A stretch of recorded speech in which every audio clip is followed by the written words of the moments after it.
श्री देवर्षि नारद जी कहते हैं, मनीषितम ही प्राप्नोति चिंतयन मधुसूदनम एकांत भक्ति सततम नारायण परायण।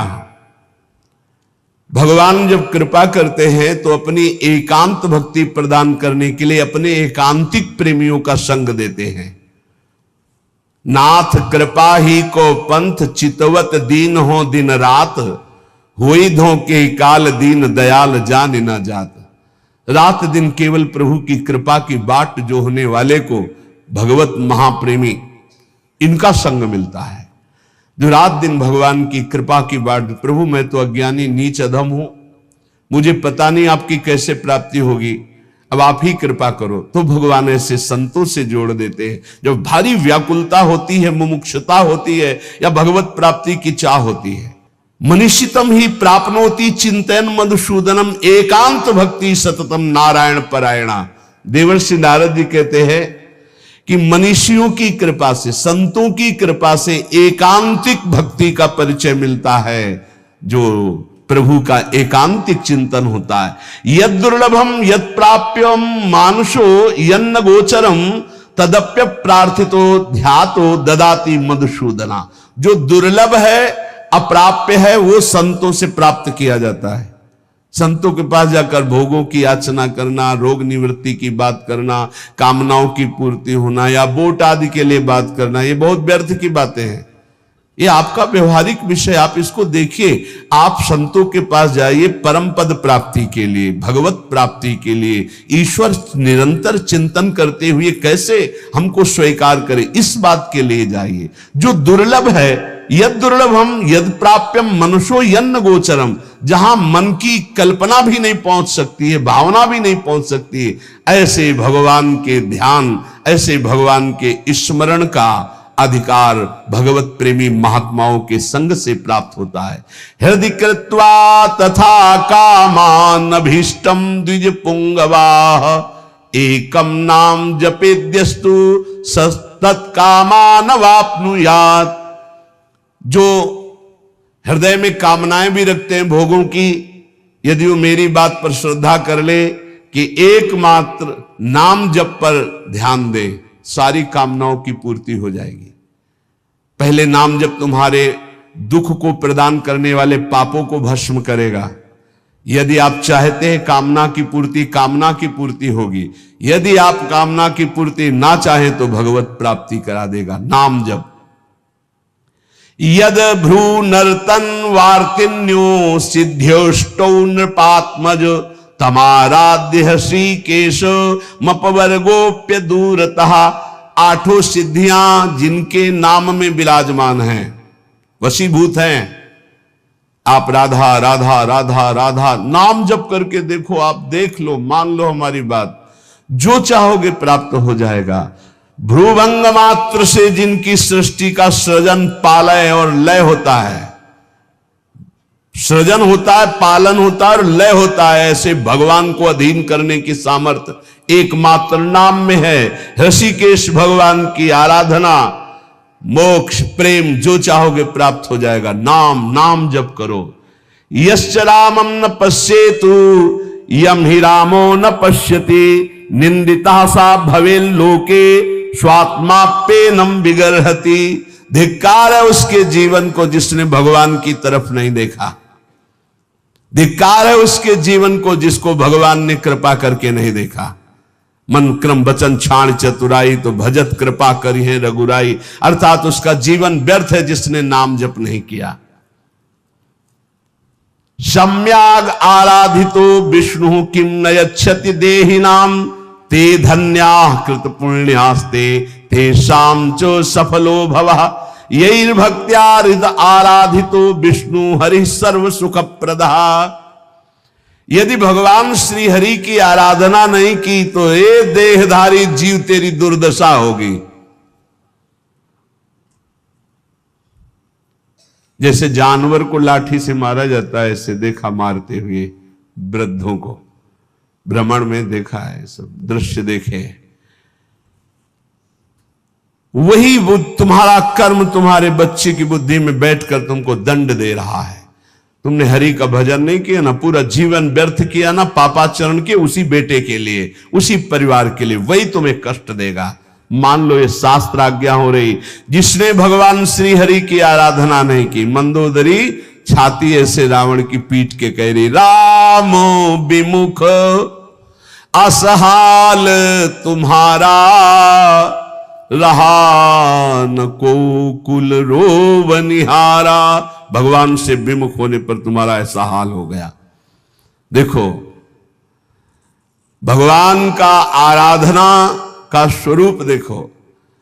विभीषण जी अपमानित किए जा रहे दरबार में, और भगवान के शरण में जाते हैं तो उसी दरबार के अधिपति लंकाधिपति बनकर बैठ जाते हैं।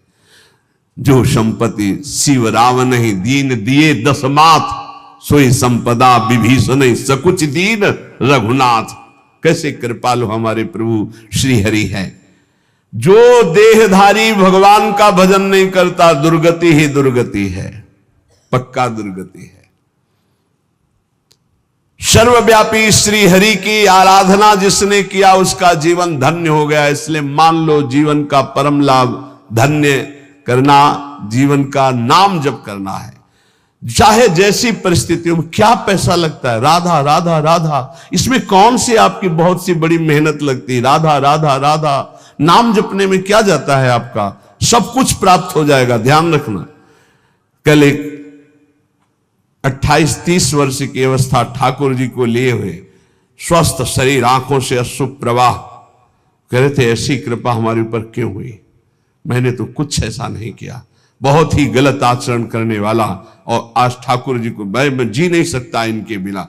ये क्या है, ये क्या संत वाणी का प्रभाव अंदर गया, जीवन के पूरे जीवन को परिवर्तन कर दिया, जीवन का जीवन परिवर्तन कर दिया। बहुत दुर्लभ ये बात है, यही सबसे बड़ा चमत्कार है। मन विषयी भोगों में लगा हुआ और हटकर प्रिया प्रीतम में लग जाए, सबसे बड़ा चमत्कार। रूप मारोग्य मर्थाश्च भोगाश्चैवानुसंगिकान ददाति ध्यायतो नित्यम अपवर्ग प्रदो हरि। तुम्हें सुंदर रूप चाहिए, आराधना करो, नाम जप करो, बड़े सुंदर हो जाओगे। देखो सुंदरता किसे कहते हैं, हृदय के आकर्षण को सुंदरता कहते हैं। सबके हृदयों को आकर्षण कर ले उसे सुंदर कहते हैं। जैसे मान लो स्त्री स्वरूप सुंदर है तो पुरुष स्वरूप को आकर्षण कामी पुरुष को कर सकता है, सबके नहीं। या पुरुष स्वरूप बड़ा सुंदर तो कामिनी के हृदय को आकर्षण कर सकता है। लेकिन भक्त का ऐसा स्वरूप जागृत होता है, स्त्री पुरुष वयो वृद्ध दुष्ट पुण्यात्मा पापात्मा महात्मा सब आकर्षित होते हैं। क्यों? क्योंकि उसके अंदर दैवी संपदा भागवतिक सद्गुण जागृत हो जाते हैं। इसे सुंदरता कहते हैं। हजारों लाखों लोग देखना चाहते, क्या देखना चाहते, सुंदरता। कौन सी सुंदरता? भागवतिक। वो पाउडर वाली सुंदरता नहीं, वो भाव बनाने वाली सुंदरता नहीं, वो भगवान नाम की सुंदरता, भगवत भाव की सुंदरता, भगवत भक्ति की सुंदरता। कह रहे रूप मारोग्य मर्थाश्रम। अगर रूप चाहिए तो हरि की आराधना करो, और आरोग्यता चाहिए तो हरि की आराधना करो। बोले आप कैसे नहीं आराधना कर रहे क्या? आरोग्यता तो हम रोगी नहीं है। रोगी मकान में तो रहते हैं लेकिन हम रोगी नहीं है। ना हम कभी रोगी थे, ना रोगी हैं, ना कभी रोगी रहेंगे। ना हम वियोगी हैं, ना रोगी हैं। रोगी मकान में रह रहे हैं, ये मकान रोगी है। तो सबके रोगी हैं, काम के रोगी, क्रोध के रोगी, लोभ के, ना जाने कितने विकारों के। यहां तो किडनी के रोगी हैं, न जाने कितने मिडनी के रोगी हैं। दिमाग खराब है विषयों में। यहां हम स्वस्थ हैं, स्वस्थ हैं। कोई ये मत समझना कि प्रेमानंद रोगी होता है। प्रेमानंद एक ही बात का रोगी होता है, प्रेम का, और किसी बात का रोगी नहीं होता। ये शरीर है, किसी का स्वस्थ नहीं है। जो शरीर में स्थित पुष्ट भी दिखाई दे रहे हैं वो स्वस्थ नहीं है, मृत्यु के भय से भयभीत, काम क्रोध लोभ रोग से ग्रसित है। स्वस्थ वही है जो परमात्मा में स्थित है, भगवत भाव में स्थित है। ऐसा आरोग्यता प्रभु देते हैं कि भवरोग ही नष्ट हो जाता है, तो और रोगों की क्या बात। भवरोग ही नष्ट हो गया तो और रोगों की बात क्या।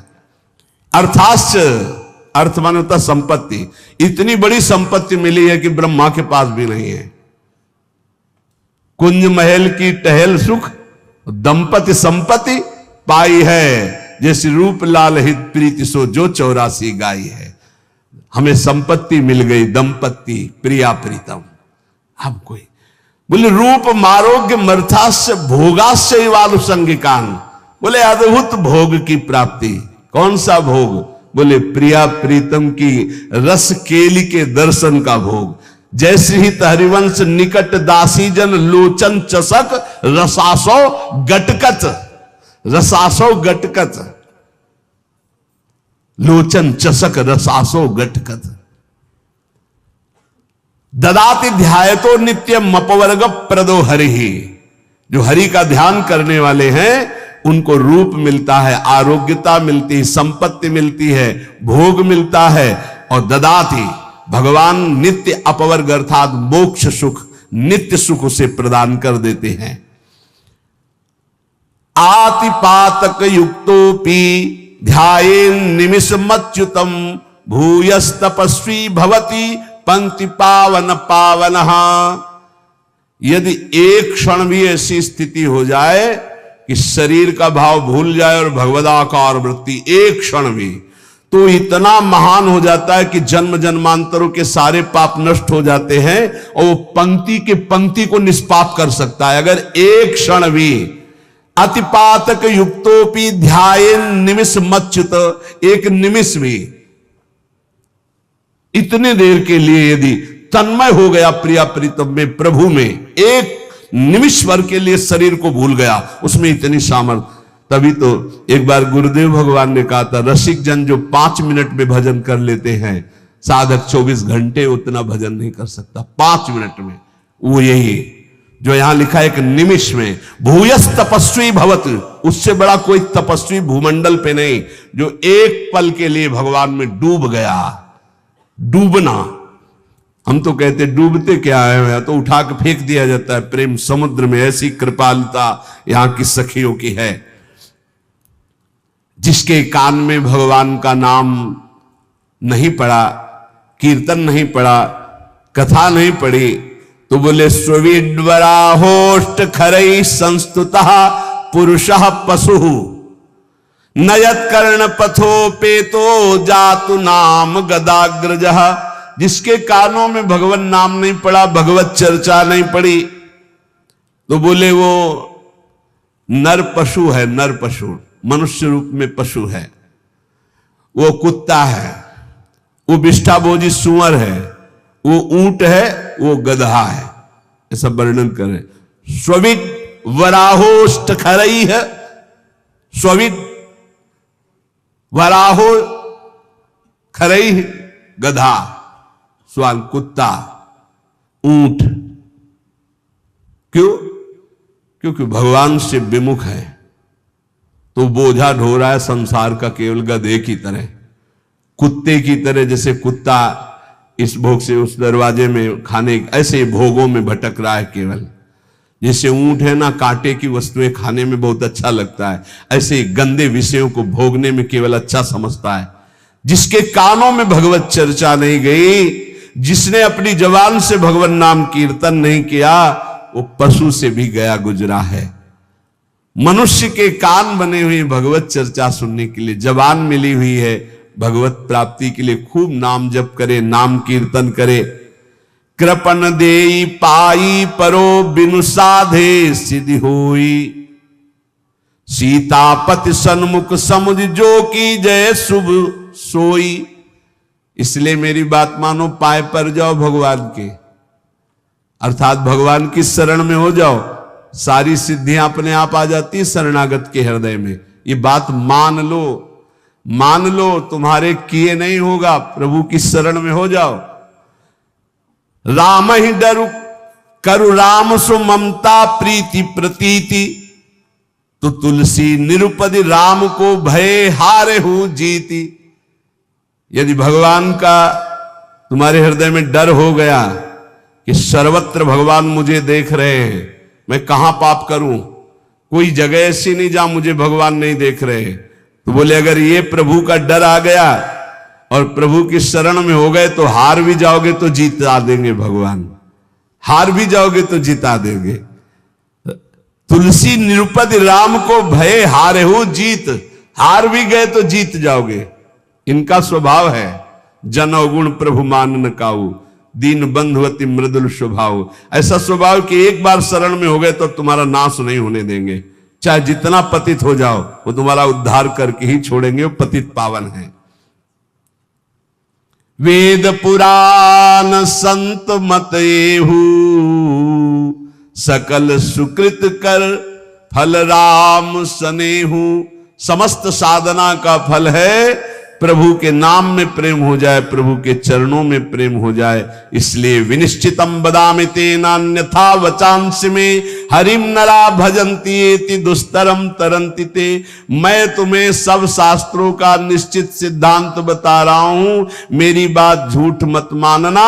जो हरि का भजन करते हैं समस्त दुखों से, भव सागर से पार हो जाते हैं। और हरि का भजन उसी के हृदय में होता है जो हरिजनों से प्रीति करता है, हरि भक्तों से प्रीति करता है। भगवान ने भी श्री अर्जुन जी को जब बताया कि द्रव्य यज्ञ, स्वाध्याय यज्ञ, ब्रह्म यज्ञ, भगवद अर्पण यज्ञ, ये सब यज्ञ हैं। इन श्रेयान द्रव्य मयाद यज्ञास ज्ञान यज्ञ परंतप, सर्वम कर्माखिलम पार्थ ज्ञाने परिसमाप्तये। अर्जुन, जितनी भी मैंने यज्ञ वर्णन की, द्रव्यमय यज्ञों से ज्ञान यज्ञ श्रेष्ठ है, क्योंकि ज्ञान यज्ञ में सब कर्म भस्म हो जाते हैं और जीव जीवन मुक्त हो जाता है। ज्ञान यज्ञ में एक होता है कृपा से ज्ञान की प्राप्ति होना, एक होता है साधन से ज्ञान की प्राप्ति होना। जब साधन से ज्ञान की प्राप्ति को होता है तो साधन चतुष्टय अगर नहीं है तो वो अज्ञानी है, चाहे जितना ज्ञान वर्णन कर रहा हो। पहला साधन चतुष्टय है विवेक, दूसरा है वैराग्य, और तीसरे में 6 साधन है, इसे षट संपत्ति कहते हैं। सम दम श्रद्धा उपरति तितिक्षा और समाधान, और चौथा है मुमुक्षुता। ये 4 बातें होने पर ही वो ज्ञान मार्ग का अधिकारी हो सकता है। विवेक, विवेक कहते हैं जिसके अंदर सत असत का ज्ञान हो। सत्य क्या है और असत क्या है। तो वेद कहता है ब्रह्म सत्यम जगन मिथ्या, पूरा संसार झूठा है। सत्य है इसमें तो केवल ब्रह्म है, अन्यथा नहीं। जैसे भगवान शंकर कह रहे उमा कहूं मैं अनुभव अपना, सत हरिभजन और जगत सब सपना। सपने की तरह मिथ्या, जैसे स्वप्न में कुछ भी सत्य नहीं होता, ये जगने पर पता चलता है, ऐसे ही संसार में भगवान के सिवा कुछ सत्य नहीं है। ये तब पता चलेगा जब तुम्हारे अंदर ज्ञान प्राप्त हो जाएगा, ज्ञान जागृत होगा। पहला है विवेक, सत असत का ज्ञान हो जाना, इसे विवेक कहते हैं। दूसरा है वैराग्य।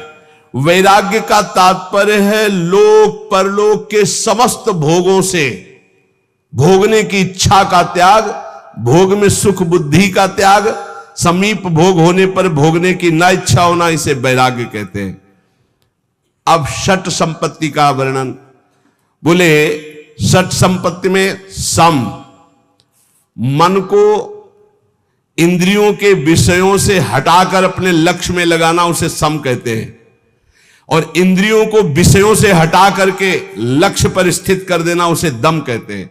इंद्रिय और मन पर विजय प्राप्त करने को समदम कहते हैं। सम और दम।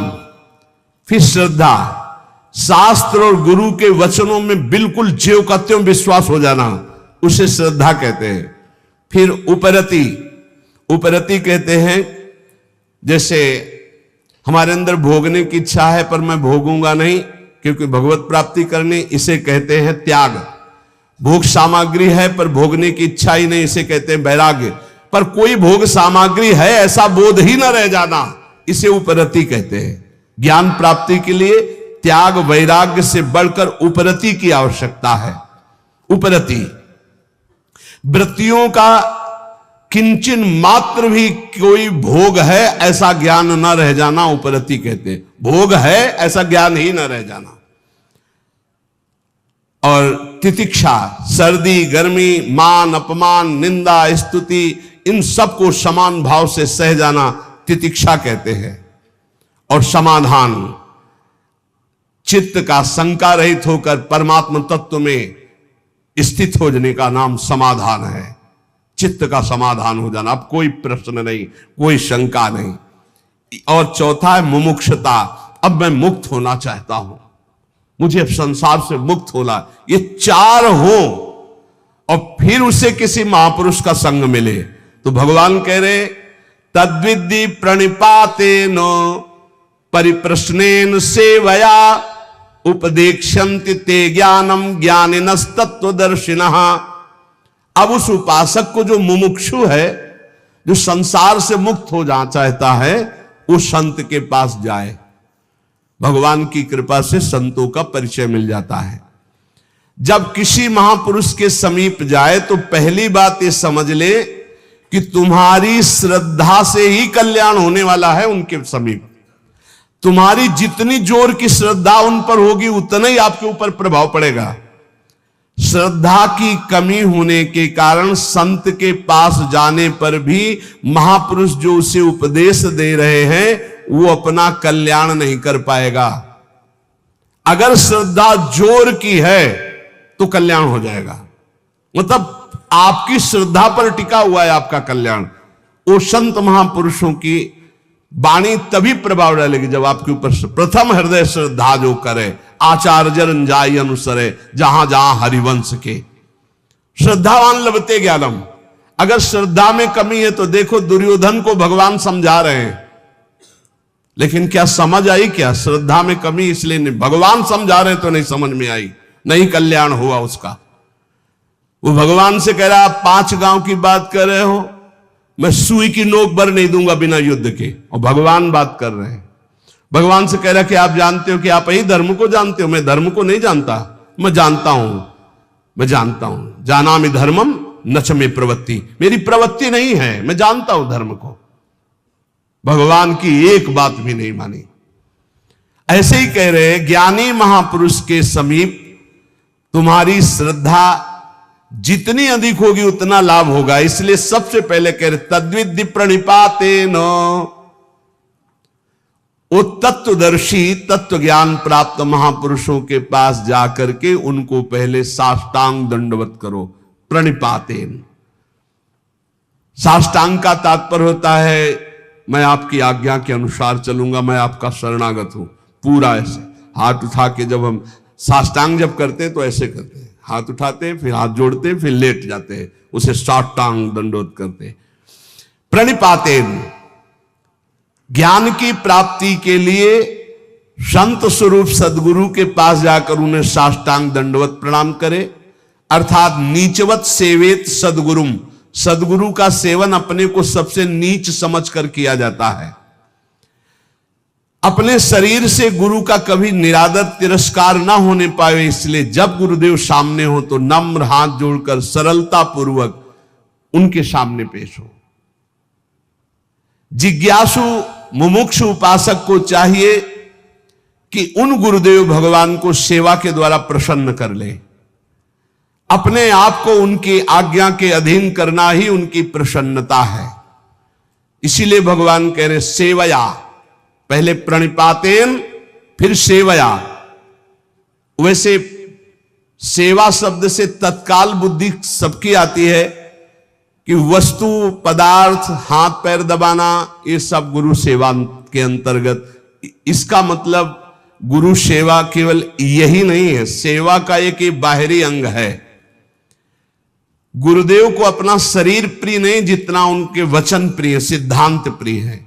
जो उनके शरीर की सेवा करे और सिद्धांत की अवहेलना करे तो कभी सेवा नहीं मानी जाएगी। और यदि शरीर सेवा ना मिले और केवल उनके हम सिद्धांत का पालन कर रहे हैं तो गुरु प्रसन्न हो जाएंगे, गुरु की सेवा बन गई। संत महापुरुषों की सबसे बड़ी सेवा है उनकी आज्ञा के अनुसार अपना जीवन बना लेना। सुन लीजिए, भगवान की बात है। संत महापुरुषों की सबसे बड़ी सेवा, गुरुजनों की सबसे बड़ी सेवा उनकी आज्ञा का पालन करना। फिर कह रहे परिप्रश्नेन। परिप्रश्नेन सरलता पूर्वक अभिमान रहित होकर केवल भगवत संबंधी प्रश्न करने चाहिए संत और गुरुजनों से। केवल परमात्म तत्व संबंधी प्रश्न करने चाहिए।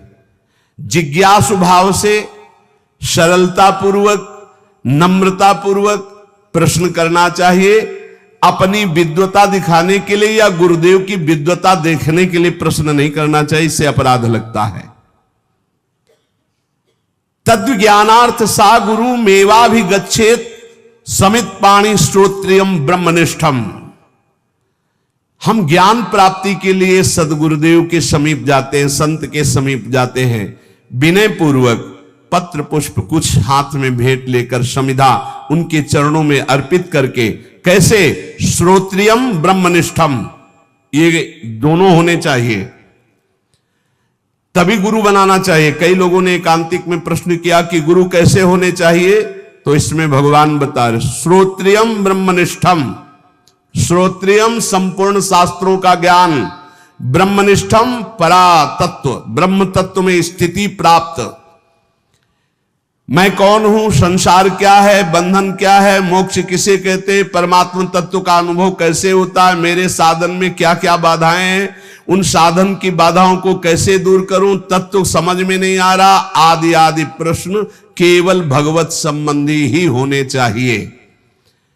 भगवान ने कहा ज्ञानिनस तत्वदर्शिना, ज्ञानी और तत्वदर्शी। ज्ञानी कहते शास्त्रों का ज्ञान होना, तत्वदर्शी माने तत्व का बोध होना, तत्व का दर्शन साक्षात्कार किए होना। अगर तत्वदर्शी ज्ञानी महापुरुष नहीं है तो हमारा काम नहीं बन पाएगा। कैसे? ज्ञानी है पर तत्वदर्शी नहीं है तो उनके खोखले वचन होंगे, बोध नहीं है। अब तत्वदर्शी है, श्रोत्री नहीं है, तो अनुभव की बात शब्दों में कैसे बता पाएंगे? शास्त्रों का ज्ञान ही नहीं, शास्त्रों के शब्दों की बात बोलने का तरीका ही नहीं पता, तो अपनी बात वो नहीं कह पाएंगे। इसीलिए प्रबुद्ध जी ने भी नव योगेश्वरों में एकादश स्कंद में कहा सदगुरु कैसे होने चाहिए, बोले वेदों के पारगामी विद्वान और परब्रह्म तत्व के अनुभव। वही यहां कह रहे श्रोत्रियम ब्रह्मनिष्ठम, श्रोत्री शास्त्रों का सम्यक ज्ञान और ब्रह्मनिष्ठ ब्रह्म तत्व का बोध प्राप्त किए हुए। तीन प्रकार के अधिकारी होते हैं, एक होते उत्तम, एक होते मध्यम, एक होते कनिष्ठ। उत्तम अधिकारी गुरु सेवा के बाद गुरु उपदेश श्रवण मात्र से तत्वबोध को प्राप्त हो जाता है, क्योंकि वो गुरु अधीनता स्वीकार किए रहता है। जो उत्तम शिष्य होता है, उत्तम अधिकारी होता है, वो गुरु अधीनता पर होता है। जैसा बोलो, जैसा बोलो, आपकी आज्ञा के अनुसार। उसे ज्यादा साधन नहीं करना पड़ता, श्रवण मात्र से उसको बोध होने लगता है। मध्यम अधिकारी जो साधन पक्ष पर जोर रखता है, पर गुरु आज्ञा से करेगा, वो कृपा पक्ष पर उसका परिचय ज्यादा नहीं, उसका साधन पक्ष पर परिचय अधिक। वो मध्यम अधिकारी है, श्रवण करेगा, मनन करेगा, निधिध्यासन करेगा, साधन करेगा, रहेगा गुरु के अधीन ही, पर उसकी प्रधानता साधन पे होगी, वो मध्यम है। और कनिष्ठ अधिकारी बार बार समझाने पर, बार बार साधन पर लगाने पर भी वो प्रश्न करता रहता है, शंका होती रहती है, पर वो भी एक दिन बहुत काल तक संग करने के बाद वो तत्वबोध को प्राप्त हो जाएगा। पर उत्तम वो है जो गुरु की अधीनता प्राप्त किए, साधन पक्ष पर दृष्टि नहीं, कृपा पर दृष्टि, वो सुनने मात्र से ब्रह्मबोध हो जाएगा। दूसरा मध्यम सुनता है, साधन भी करता है, पर उसका साधन पक्ष पर हट होता है, साधन पक्ष पर जोरदार हट होता है, काफी समय लगता है, पर उससे ब्रह्मबोध हो जाता है। तीसरा होता है खूब समझाओ, खूब साधन पे लगाओ, पर उसकी शंका निवृत्ति नहीं होती, ये प्रश्न, वो बहुत काल तक फिर जाकर वो संशय, जब बहुकाल करी सत्संगा तबे हो सब संशय भंगा, पर उसको भी ब्रह्मबोध हो जाएगा, पर समय लगेगा। अतः तत्वदर्शी गुरु की अधीनता भगवत प्राप्ति के लिए अत्यंत आवश्यक है। शिष्य की हर शंका का समाधान गुरु पर विशेष श्रद्धा होने पर हो सकती है। गुरु शास्त्रों के ज्ञाता और तत्वबोध संपन्न है तो उनकी बातों में बहुत ठोस पावर होगा, वो जो बोलेंगे परिवर्तन होके रहेगा। इसीलिए भगवान आदेश करते हैं ज्ञानिनस तत्वदर्शिना, ज्ञानी हो तत्वदर्शी हो। ज्ञानी तो लाखों मिल जाएंगे, लेकिन तत्वदर्शी होना बहुत कठिन है। जो बोध संपन्न है और तत्वदर्शी, वही परम कल्याण कर सकता है। उपदेक्षन्ति ते ज्ञानम, ऐसे महापुरुषों के सामने साष्टांग दंडवत करके, उनकी सेवा शुश्रूषा करके, सरलता पूर्वक प्रश्न करने पर वे तुझे उपदेश करेंगे तत्व ज्ञान का। अगर भगवत प्राप्ति की भूख जग जाए तो सरलता पूर्वक भगवत प्राप्ति हो जाए, पर भूख नहीं जग रही भगवत प्राप्ति की, भोगों की भूख है। सुन सुना के भगवान के मार्ग में चल रहे हैं। जब किसी संत महापुरुष का विशेष भाव से आश्रय ले लिया जाता है, मेरे प्राण, मेरे जीवन, मेरे सब कुछ, तब भूख जग जाती है। पक्का संत संग का फल होगा कि हर क्षण आपके हृदय से निकलने लगेगा, मुझे भोग नहीं चाहिए, मुझे संसार नहीं चाहिए, मुझे भगवत प्राप्ति करनी, मुझे संयम से रहना है, मुझे भोगों का चिंतन भी नहीं करना है। ये अपने आप आने लगेगा, उनके संग का प्रभाव अपने आप आने लगेगा। उपदेक्षन्ति, जब कोई संत उपदेश कर रहे हो तो चुप सुनो, ज्यादा बोलने की जरूरत नहीं, बीच बीच में ऐसे नहीं, उनकी पूरी बात हो जाने दो, पूरा मनन करो, फिर उसमें अगर कोई शंका है तो फिर हाथ जोड़कर निवेदन करो। ऐसे लोग कभी कभी बात करते हैं जैसे कर्जा लेने वाले से बात नहीं करते, ऐसे संतों से ऐसे बात की जाती है, ऐसा क्यों, फिर ऐसा क्यों। नम्रता, सरलता, अगर विनम्रता नहीं तो प्रश्न का उत्तर ही तुम समझ नहीं पाओगे। संतों से कैसे प्रश्न करे, भगवान कह रहे प्रणाम करके, सेवा शुश्रूषा करके, विनम्रता पूर्वक, और जो वो बोले उसे हृदय में मनन करो। ये केवल मनोरंजन का विषय नहीं कि आए एकांतिक प्रश्न किए सुना। कुछ लोग तो आते हैं वीडियो बनवाने, पता चलता है कि आप वीडियो बनवाने आए हो या तत्व ज्ञान प्राप्त करने आए हो या भक्ति प्राप्त करने आए हो। एकांतिक का मतलब केवल भगवत प्राप्ति, केवल भगवत प्राप्ति। अगर भगवत प्राप्ति जनित प्रश्न नहीं है तो फिर उसका कोई लाभ नहीं। संतों के पास जाओ, उपदेक्षन्ति, वो जब उपदेश कर रहे हैं तो उसका बोध प्राप्त करो, भगवत मार्ग में चलो। यज ज्ञात्वा न पुनर्मोहो मेवं यास्यसि पांडव, एन भूतान्य शेषेण द्रक्ष्यस्यात्मन्यथो मयि। अपने वैभव, पद, इनका परिचय देने संतों के पास नहीं जाया जाता। आप बात समझो, इनका परिचय न, परम पद का परिचय लेने जाया जाता है संतों के पास। यही अब दुर्भाग्य हो रहा है। तो हमें लगता है कि संसार की पद प्रतिष्ठा तो बहुत ही है, अगर संतों के पास जाए तो परम पद प्राप्ति की जनित प्रश्न करे, वैसी भावना से जाए तो लाभ मिले, नहीं तो काहे को समय बर्बाद करोगे, अपना भी और संतों का। कुछ लाभ नहीं मिलने वाला। संतों के पास तभी लाभ मिलेगा जब अनंत भगवान से संबंध रखकर जाओगे, नहीं तो नहीं मिलेगा, अपराध बन जाएगा। संतों का संग भगवत प्राप्ति के लिए, संतों के यहां प्रश्न भगवत तत्व के ज्ञान के लिए, ये सांसारिक विजय के लिए मत मांगो। सांसारिक विजय के लिए आपका आचरण है, आपका आचरण। आप किसी पद पे हो, आप किसी अधिकार पे हो, हमारी जनता ने आपको आपके पद पर अभिषिक्त करने की जो ठान ली, तो फिर आप बन जाओगे। और जनता को तुमने, अब आप कोई पदाधिकारी बन गए, जनता ने बनाया, 5 साल नगर गए ही नहीं, जानते ही नहीं उनकी समस्या क्या है, एसी रूम छोड़े नहीं। अब फिर जब आया तो फिर विजय श्री, तो ये संतों के आशीर्वाद से नहीं होगी, प्रजा के आशीर्वाद से होगी। जाओ नगर नगर जाओ, हमारे भारत के जिस क्षेत्र के तुम हो उस क्षेत्र में अपना परिचय दो, फिर देखो तुम्हें किस दृष्टि से देखते हैं। ये प्रजा ही वोट देकर तुम्हें बनाती है, तुम उनकी सेवा करो, इन्हें भगवान मानकर इनकी कामनाओं की पूर्ति का जो अधिकार तुम्हें मिला है वो करो, तो तुम इनके लाडले होगे, अपने आप विजय को प्राप्त हो जाओगे। इसमें संत आशीर्वाद की क्या जरूरत है। संत आशीर्वाद की जरूरत है। जितेंद्री बनो, मनोनिग्रही बनो, जय विजय में, पराजय में और महान उत्सव में समान भाव रख सको और राष्ट्र सेवा का भाव रख सको, तब तो बात समझ में आवे। भगवत भाव वाले संतों के पास केवल भागवतिक प्रश्न लेके जाओ तो यद ज्ञात्वा न पुनर्मोहो मेवम यास्यसि पांडव। वीर शिवाजी चक्रवर्ती सम्राट जैसा वैभव रखने वाले थे, छत्रपति कहा जाता था, छत्रपति शिवाजी।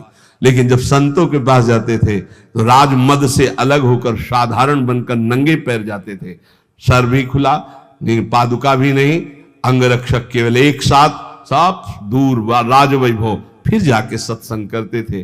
श्री तुकाराम जी के पास या बड़े बड़े महापुरुषों के पास या अपने गुरुदेव स्वामी समर्थ रामदास जी के पास बड़े बड़े महापुरुषों का संग कैसे किया जाता है, दैन्य होकर किया जाता है।